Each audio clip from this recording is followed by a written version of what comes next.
Nous sommes dans 1 Corinthiens chapitre 3 verset 9. 1 Corinthiens chapitre 3 verset 9.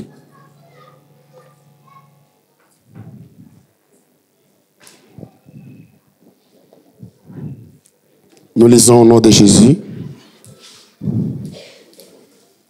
Car nous sommes ouvriers avec Dieu.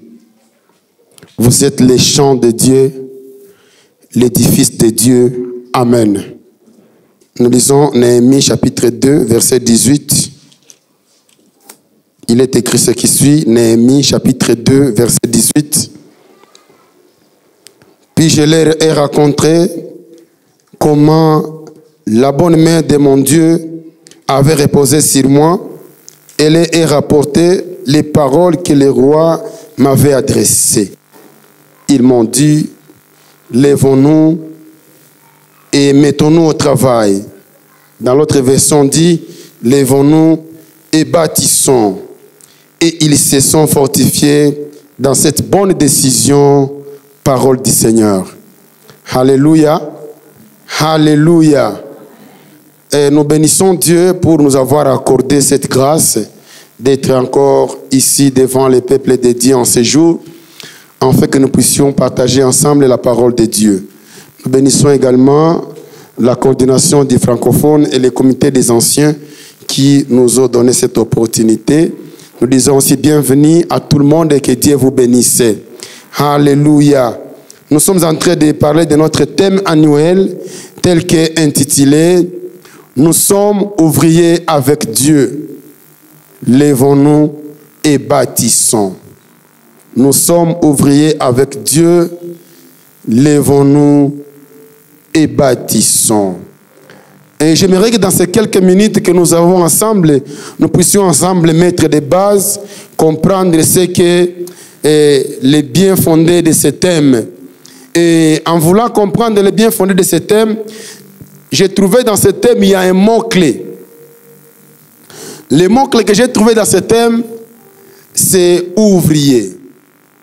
J'étais en train de vouloir étudier, comprendre qu'est-ce qu'un ouvrier, qui est un ouvrier. Et j'ai compris qu'un ouvrier n'est autre qu'une personne qui travaille. Alléluia. Un ouvrier, c'est une personne qui travaille. Ou tout simplement, un ouvrier, c'est un travailleur. Ou un laboureur. C'est ça un ouvrier. Mais quand je suis allé demander à la Bible qui est un ouvrier, elle m'a dit, un ouvrier, c'est toute personne qui accomplit une tâche pour Dieu et dans la maison de Dieu. Et ça, nous le trouvons dans Matthieu chapitre 9, verset 37, où Jésus lui-même est en train de dire, la moisson est grande, mais il y a peu d'ouvriers. Priez au Père de la moisson afin de pouvoir amener beaucoup d'ouvriers. Et on peut encore le lire dans Luc chapitre 10, verset 2. L'ouvrier, c'est toute personne qui est dans la maison de Dieu. Étant dans la maison de Dieu, la personne-là effectue certaines tâches dans la maison de Dieu. Et quand je parle de la maison de Dieu, je voulais aller plus loin, de dire qu'un ouvrier, c'est toute personne qui est à l'église. Et quand je parle de l'église, je suis en train de parler de l'église dans toutes les dimensions. Église locale, église corps du Christ, église famille, ainsi de suite. À ce point, j'ai compris que l'ouvrier peut être pris dans deux dimensions, ou bien dans deux sens. Le premier sens dans lequel j'ai pris ouvrier, je l'ai pris dans le sens architecture. Alléluia. Dans le sens architecture, un ouvrier, c'est toute personne qui effectue des travaux manuels. Alléluia. Et l'objectif de ce travail que la personne est en train d'effectuer, c'est pour constituer un résultat, quelque chose de physique, de visible, qu'on appelle ouvrage. Dans le monde intellectuel, quand on parle de l'ouvrage, on parle d'un livre. Il a écrit un ouvrage. Il a écrit un livre. Et vous allez comprendre avec moi que Parvenir à écrire un livre, ça demande un travail très dur. Toujours dans le monde d'architecture, quand vous voyez un édifice bâti, un bâtiment, parce que la Bible a dit, nous sommes l'édifice de Dieu. Quand vous voyez un édifice bâti, un bâtiment bâti, ne vous imaginez pas que ce bâtiment a été construit par une seule personne, non. Les bâtiments là, c'est le résultat d'efforts de beaucoup de personnes. Et toutes ces personnes qui travaillent, qui fournissent l'effort, qui mettent leur force pour la construction de ces bâtiments, on les appelle les ouvriers. Comprenez avec moi aussi que je peux être patron, j'ai de l'argent, je vais construire une maison, mais je ne serai jamais en mesure de construire la maison seule avec mon argent. Il me faut des personnes.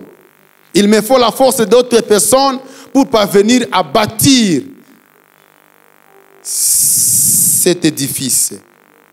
Alléluia. Alléluia. Qu'est-ce que je veux dire par là?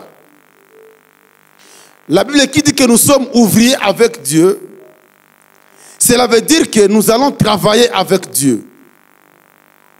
Dans la version Nouvelle Bible Second, on dit nous sommes collaborateurs avec Dieu. Un collaborateur, c'est quelqu'un avec qui vous collaborez, quelqu'un avec qui vous échangez, quelqu'un avec qui vous partagez toutes les idées possibles pour la réalisation d'un projet. C'est celui-là qu'on appelle collaborateur.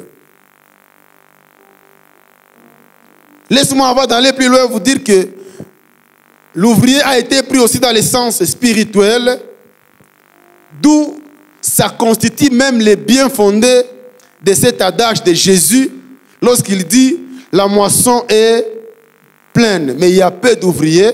Mais aussi Paul qui le dit dans 1 Corinthiens, là où nous avions lu que vous êtes des ouvriers de Dieu. Vous êtes ouvriers avec Dieu. C'est que l'ouvrier dans le sens spirituel, Dieu voulait parler des personnes qui vont entrer dans le travail pour l'évangélisation, pour récolter les âmes. Alléluia. Quand on nous appelle ouvriers avec Dieu, ça fait directement allusion au travail de récolte des âmes. Parce que lorsque Jésus était en train de parler de la moisson, il était en train de montrer que lui, il va nous créer un chemin. Il va nous créer un chemin par lequel nous allons passer pour récolter les âmes à lui. Lequel chemin que Jésus nous a créé, il est passé par la croix afin de nous réunir, nous tous, comme ses enfants. Alléluia. Alléluia. Et par là, Dieu nous a donné la mission. À toute personne qui croira, à toute personne qui deviendrait ouvrier dans la moisson de Dieu, Jésus lui confie une mission. Il dit, allez de par tout le monde, faites des nations les disciples, les baptisants au nom du Père, du Fils et du Saint-Esprit. Alléluia. Très souvent, nous commettons un peu d'erreur dans les églises, surtout chez les chrétiens. Les chrétiens pensent que l'évangélisation concerne seulement les personnes dignes de son nom, de ce nom-là. Bon, avant les évangélistes, avant les pasteurs, avant les nani, ce sont eux qui sont appelés à l'évangélisation. Bon, admettons, mais j'aimerais nous dire que toutefois que tu es devenu chrétien ou chrétienne, tu es appelé à évangéliser. Quand on dit évangéliste, quand on dit pasteur, ce sont des titres. Alléluia. Alléluia. Ce sont des titres qu'on nous donne. Mais que ces titres-là ne soient pas pour nous un frein d'aller évangéliser, parce que l'évangélisation pour nous, c'est une priorité. Nous sommes ouvriers avec Dieu. Nous avions lu Néhémie et nous connaissons, je crois bien, la majorité de nous connaît l'histoire de Néhémie. Un des Juifs qui était en déportation. Pendant qu'il était en déportation, Néhémie, je dirais, il était en déportation, mais il était dans de bonnes conditions de vie. Il travaillait dans la maison du roi. Mais une chose que j'ai aimée chez Néhémie, Même si Néhémie était dans la maison du roi, il était dans le confort, mais Néhémie avait tête à l'air, tête ailleurs. Il voulait à tout prix connaître ce qui se passe chez eux. Alléluia. Alléluia. J'aimerais dire ceci, bien-aimé, tu n'auras pas toujours la joie lorsque tu seras en dehors de chez toi. Tu n'auras pas toujours la paix lorsque tu seras en dehors de chez toi. Même si on te donnait quoi, même si on te dorlotait comment, mais tu auras toujours un cœur penché vers chez toi. Tu chercheras toujours à connaître ce qui se passe chez toi. Alléluia. C'est ce qui a été chez Néhémie. Alors pendant que Néhémie était là, il y a 3 choses qui m'ont marqué dans la vie de Néhémie. Et ces 3 choses-là, j'aimerais que nous les comprenions ensemble parce que ça va nous aider aussi dans notre vie. Ces 3 choses-là ont permis à Néhémie de pouvoir reconstituer ou de pouvoir construire les murs de Jéricho. Non, les murs de Jérusalem. Ces 3 choses sont les suivantes. La première des choses qui avait aidé Néhémie à construire, c'est que c'était l'information. Si vous lisez le chapitre 1er, versets 2 jusqu'à 5 de Néhémie, Néhémie, il demande l'information. Il dit, comment est ma ville? Il voulait connaître ce qui se passe chez eux. Bien aimé, l'information est très importante dans la vie. Je ne sais pas comment tu gères l'information. Nous devons beaucoup faire attention avec l'information qui nous arrive. Alléluia. Nous devons beaucoup faire attention avec l'information qui nous arrive. Parce que si nous ne sommes pas informés, nous risquons d'être mal informés ou bien tomber dans les pièges. Et j'étais en train de me demander, aujourd'hui les chrétiens, on peut lui amener une mauvaise information concernant, je dirais, son église. Parce que nous sommes dans le cadre de l'église. On lui apporte une mauvaise information concernant son église. Insensé qu'il est, il va se permettre de critiquer l'information qu'il y a, en fait de participer à cette critique de l'information qu'il y a amenée. J'aimerais nous rappeler que si nous sommes église, nous sommes une famille. Alléluia. Si nous sommes église, nous sommes une famille. Nous avons les mêmes pères. Et j'ai l'impression que les frères ou les sœurs d'une même famille, même s'ils peuvent arriver au niveau de se chamailler, ce que j'aime chez ces gens-là, ils se chamaillent, mais ils ne s'entretuent pas. Ils gardent toujours leur fraternité. Je suis en train de nous dire ceci, bien-aimé. À chaque fois qu'on t'amène une information négative concernant ton église, j'aimerais que tu décourages la personne qui t'a amené cette information. Alléluia. Parce qu'il y a les pions que le diable va utiliser. Lorsqu'il va les utiliser, c'est pour t'enlever chez toi.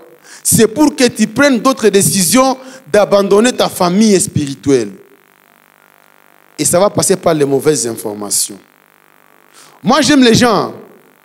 Il y a des églises ici qui, tu ne peux jamais entendre une mauvaise information qui proviendra de cette église. Ce n'est pas parce que ces gens sont parfaits, non. C'est parce que ces gens ont compris que nos problèmes doivent être résolus à l'interne. Alléluia. Si quelqu'un t'amène une information, même si l'information était vraie, j'aimerais que tu puisses décourager la personne en lui montrant que cette information n'est pas vraie. Même si tu sais que l'information peut être vraie.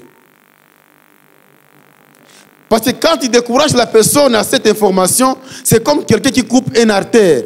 L'artère qui fait circuler le sang, tu le coupes, ça ne fera pas circuler le sang. La personne sera découragée, elle ne saura plus aller chez l'autre personne pour lui parler de cette information. Alléluia. Alléluia. Deuxième des choses qui avait aidé Néhémie à construire les murs de Jérusalem, c'était l'observation. Quand vous lisez Néhémie chapitre 2, versets 11 à 13, la Bible est en train de nous dire que lorsque Néhémie est arrivé à Jérusalem, la nuit, Néhémie est allé visiter. Il est allé observer comment on avait détruit les murs. Que signifie l'observation? L'observation, c'est un jugement que nous apportons, un jugement critique que nous apportons par rapport à notre entourage. Alléluia. Nous apportons un jugement par rapport à notre entourage. Ce que je suis en train de vivre, est-ce que ça convient? Est-ce que c'est réel? Est-ce que c'est normal? Est-ce que c'est ce qui devrait être? C'est ça l'observation. Deuxième des choses, l'observation, c'est la prise de nouvelles décisions que tu auras par rapport à la situation que tu es en train de faire pour mettre fin à cette situation. Nous sommes dans une église. Et si vous l'avez compris bien avec moi, les révérends étaient en train de dire que cette année, nous allons construire. Oui, certainement, nous allons construire. Mais j'ai aimé une chose chez les bergers. Il n'a pas dit que je vais construire. Il a dit nous allons construire. Cela veut dire que toi et moi, nous allons construire. Nous allons nous mettre ensemble pour construire. Et pourquoi nous allons construire? On doit se poser la question, pourquoi? Nous allons construire pourquoi? Oui, on peut dire que notre église est déjà vieille, n'est-ce pas? Mais imaginez ceux qui adorent dans une église construite en tôle. Même les murs sont en tôle. Si vous leur donnez cette église, pour eux c'est VIP. Alléluia. Alléluia. Il y a un frère qui m'a toujours dit que même les succès expirent. Alléluia. Les succès expirent. Dans les normes actuelles, notre église est déjà usée. C'est la raison pour laquelle nous allons construire. Parce qu'à un certain moment, nous ne nous sentons pas à l'aise et nous sommes en train de nous rendre, de nous sentir honteux à cause de l'église que nous avons. Nous allons construire. Mais nous devons prendre des décisions pour la construction. Nous devons nous mettre ensemble. En observant ce que nous sommes en train de vivre, nous devons nous mettre ensemble pour la construction. C'est ce qu'a fait Néhémie. Il a observé, il a vu les murs. On lui parlait des murs qui étaient détruits, mais lorsqu'il est allé,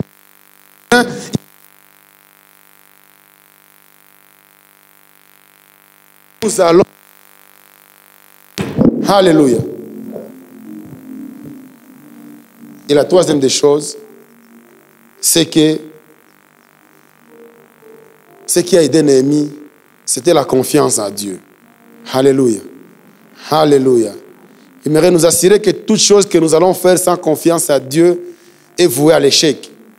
Tout ce que nous ferons dans notre vie, en tant que chrétiens, sans que nous ayons confiance à Dieu, c'est de l'échec. Si vous lisez le chapitre 2, toujours, le verset 20, vous allez comprendre qu'il y avait des personnes qui voulaient décourager Néhémie. Il y avait des gens qui voulaient décourager Néhémie. Il disait ce que vous faites. Est-ce que vous pensez que vous allez réussir? Tout comme dans ta vie, il y a des gens qui te découragent. Tu veux prendre une initiative, te disent, nous avions commencé à faire ça, mon ami. Ça ne réussira jamais. Mais même si on te décourage et que tu as la confiance en Dieu, je t'assure que tu vas réussir. Alléluia. Même si on te décourageait et que tu as la confiance en ton Dieu, tu vas réussir. Néhémie a dit, c'est Dieu qui fera avec nous. Alléluia. Faisons toutes choses avec Dieu. Faisons toutes choses avec Dieu. Il a dit, nous sommes ouvriers avec Dieu. Moi, j'aime dire ceci. Oui, nous allons construire un bâtiment. Mais il serait très important de commencer d'abord à construire les personnes de ces bâtiments. Alléluia. Nous devons d'abord nous construire. Après que nous soyons construits, construisons maintenant les bâtiments. Parce que c'est possible que nous construisions un bâtiment, après l'avoir construit, nous fuyons, nous quittons l'église. Je suis en train de vouloir finir. Nous lisons Agé, chapitre 1er, verset 2 jusqu'à 11. Je serai un peu long, mais j'aimerais que nous puissions trouver là-bas quelques lignes dans ce message. Agé, chapitre 1er, verset 2 jusqu'à 11. Il est écrit ce qui suit. Voici ce que j'ai dit, voici ce que dit l'Éternel, le maître de l'univers. Ce peuple prétend, il n'est pas encore venu le moment de reconstruire la maison de l'Éternel. Alléluia. Ce peuple prétend, Hermon prétend qu'il n'est pas encore venu le moment de reconstruire la maison de l'Éternel. Et pourtant, la parole de l'Éternel leur était adressée par l'intermédiaire du prophète Agé. Et si le moment pour vous d'habiter vos maisons lambrissées, quand ce temple est détruit, voici ce que dit maintenant l'Éternel, le maître de l'univers. Réfléchissez attentivement à votre conduite. Vous semez beaucoup et vous récoltez peu. Vous mangez et vous n'êtes pas rassasiés. Vous buvez et vous n'êtes pas désaltérés. Vous êtes habillés et vous n'avez pas chaud. Le salaire de celui qui travaille tombe dans un sac percé. Voici ce que dit l'Éternel, le maître de l'univers.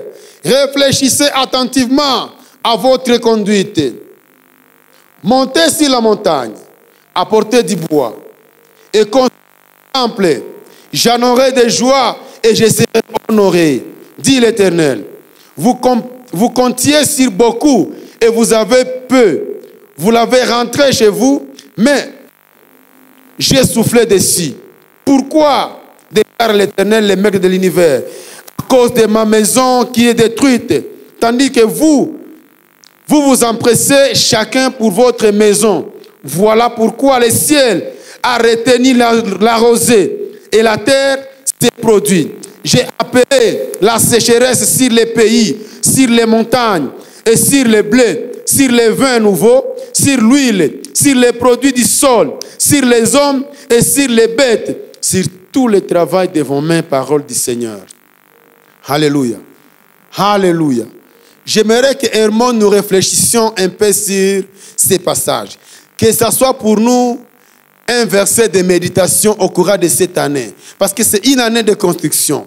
J'aimerais nous assurer que si aujourd'hui nous pouvons pleurer Maki comme Kanisa Hermon ou Kiwa,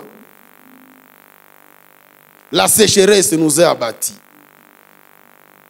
Tu touches ici, ça ne tient pas. Tu touches ici, ça ne tient pas. J'ai découvert les secrets. Le secret, c'est que nous n'avons pas encore construit la maison de Dieu. Alléluia.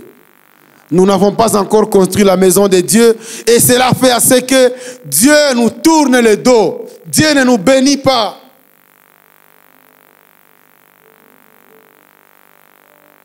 Bien-aimés, je me souviens un jour, nous à l'époque, on avait l'habitude de fréquenter l'église Restoration Church.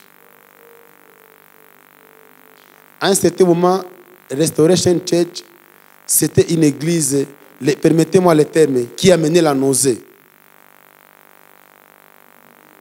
Remplie de pauvres. Les gens qui n'avaient pas de travail étaient remplis de cette église. Mais lorsque ces gens ont pris l'initiative de construire le temple de Dieu, allez-y aujourd'hui, vous allez voir. Dieu les a bénis. Dieu les a élevés. Ils ont occupé de grands postes dans la ville et dans les pays, je vous assure.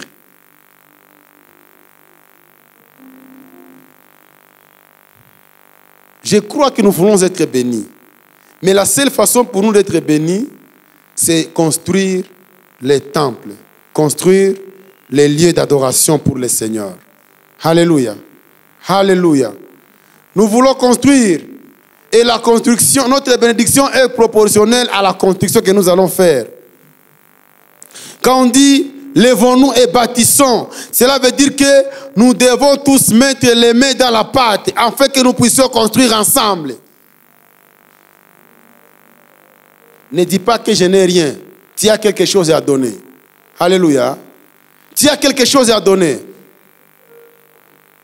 Même les moindres que tu es en train de négliger, ça peut faire quelque chose.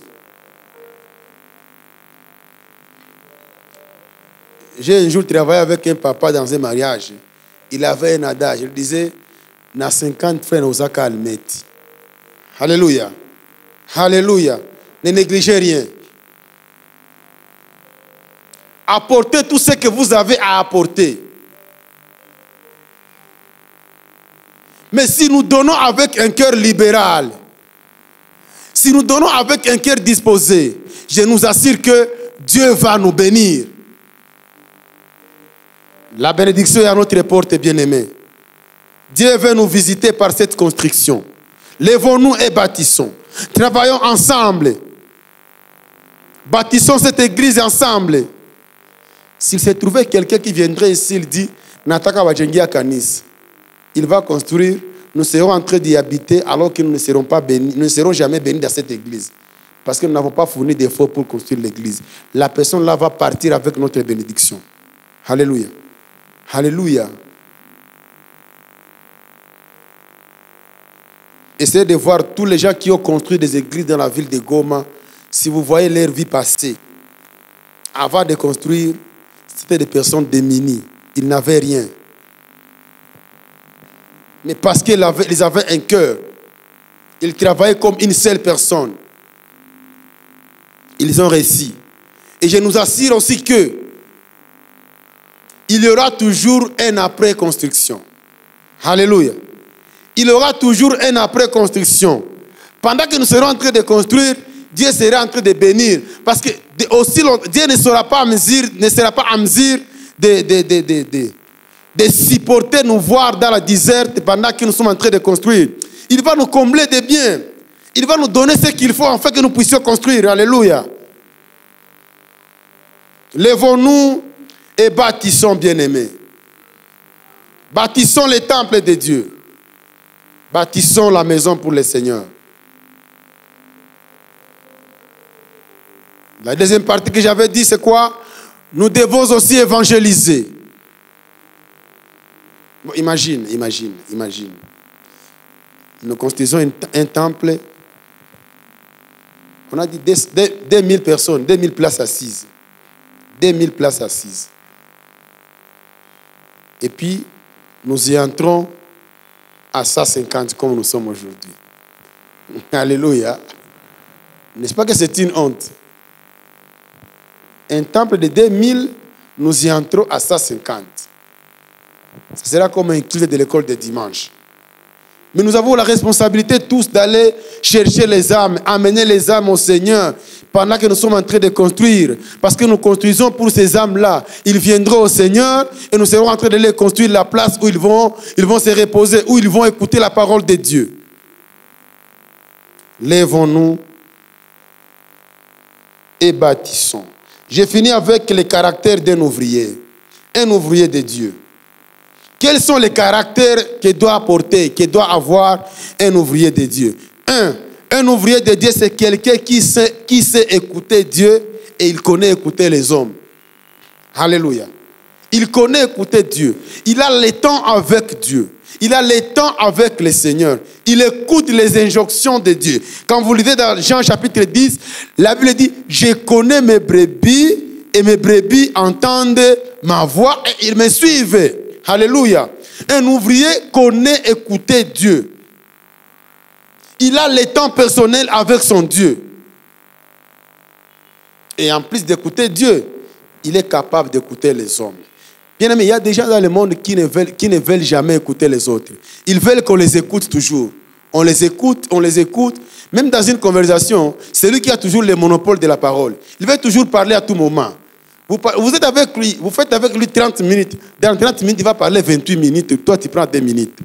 Et puis les 2 minutes qu'il va te laisser, c'est entrecoupé. Les ouvriers de Dieu savent écouter les hommes. Alléluia. Ils savent écouter les hommes. Deuxième caractère d'un ouvrier, c'est quelqu'un qui aime Dieu. Il aime aussi les hommes. Quand nous aimons Dieu, tout ce que nous ferons, nous le ferons sous la volonté de Dieu. Alléluia. Quand nous aimons Dieu, dans tout ce que nous sommes en train de faire, nous sommes en train de chercher toujours quelle est la volonté de notre Dieu. Mais aussi, un ouvrier, c'est quelqu'un qui aime les hommes. Et quand je parle d'aimer les hommes, il n'y a pas de discrimination. La Bible dit dans 1 Timothée chapitre 4, verset 12, il dit que personne ne méprise ta jeunesse, mais sois un modèle pour les croyants en parole, en foi, en conduite, en amour. Alléluia. Que nous soyons un modèle en amour. Que nous soyons un modèle d'amour que les hommes doivent suivre. Un ouvrier de Dieu, il aime Dieu et il aime aussi les hommes. Quelqu'un qui aime les hommes, il ne se sent pas bien lorsqu'il voit une autre personne en train de souffrir dans les péchés. Un ouvrier de Dieu, il supporte les souffrances liées à son œuvre. Il supporte les souffrances liées à son œuvre. Quand j'ai parlé de l'ouvrier, j'ai compris une autre chose, est que l'ouvrage que nous avons à réaliser chez Dieu, c'est l'appel que Dieu nous a donné. Dieu nous a donné à chacun de nous un appel. Et cet appel que nous avons reçu de Dieu, nous devons travailler. Cet appel a toujours des problèmes, des souffrances autour de lui. Et ces souffrances, nous devons les endurer. Jésus dit dans Matthieu 6, il dit, si quelqu'un veut me suivre, qu'il renonce à lui-même, qu'il se charge de sa croix et qu'il me suive. Alléluia. Nous avons cette responsabilité. Même si les choses tournaient mal autour de nous et que nous nous sentons que nous sommes en train de faire l'œuvre de Dieu, nous n'avons pas à abandonner. Nous devons forcer jusqu'à atteindre l'objectif. Et alléluia. C'est ça l'ouvrier de Dieu. Il endure les souffrances. Il supporte les souffrances. Ah, j'aime mon ami Jacques. Premier, à partir du verset 2, il dit, bien-aimés, considérez comme un sujet de joie les différentes épreuves auxquelles vous en direz. Alléluia. Alléluia. Ce n'est pas facile, n'est-ce pas? Mais c'est une recommandation que Dieu nous donne. Les épreuves nous fortifient. Les épreuves nous amènent dans une autre dimension de comprendre Dieu. Et ne vous y trompez point.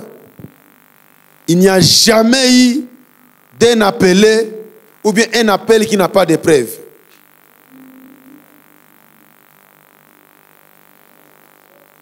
Nous devons apprendre à endurer les épreuves et ne jamais abandonner. 3. Un ouvrier, c'est quelqu'un qui sait contrôler son corps. Alléluia. Quelqu'un qui sait contrôler son corps. Et le contrôle en étant de diligence ou état strict.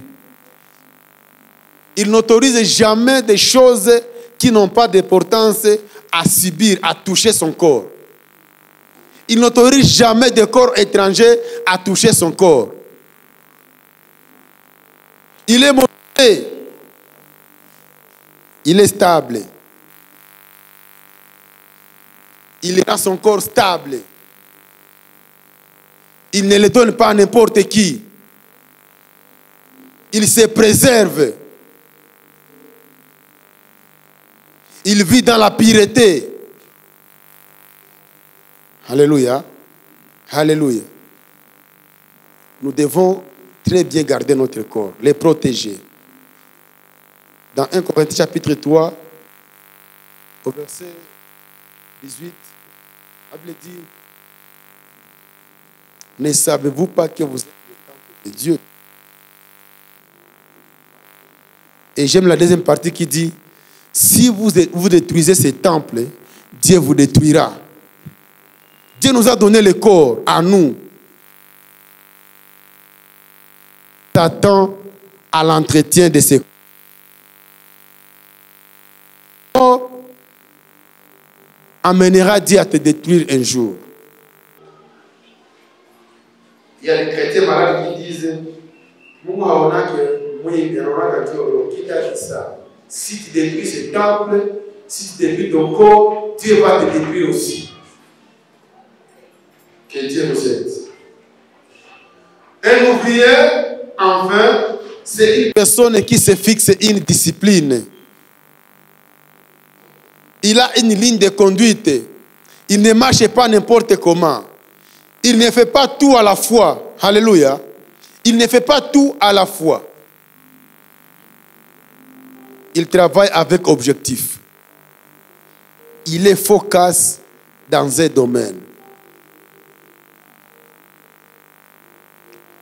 Dans le monde, les généralistes ont souvent tendance de manquer de travail.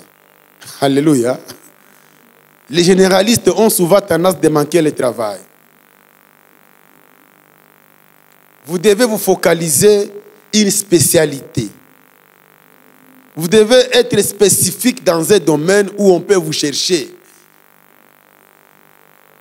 Bon, toi tu es maçon, tu es ferrailleur, tu es menuisier, tu es charpentier, tu es tout, tu es bibliothécaire.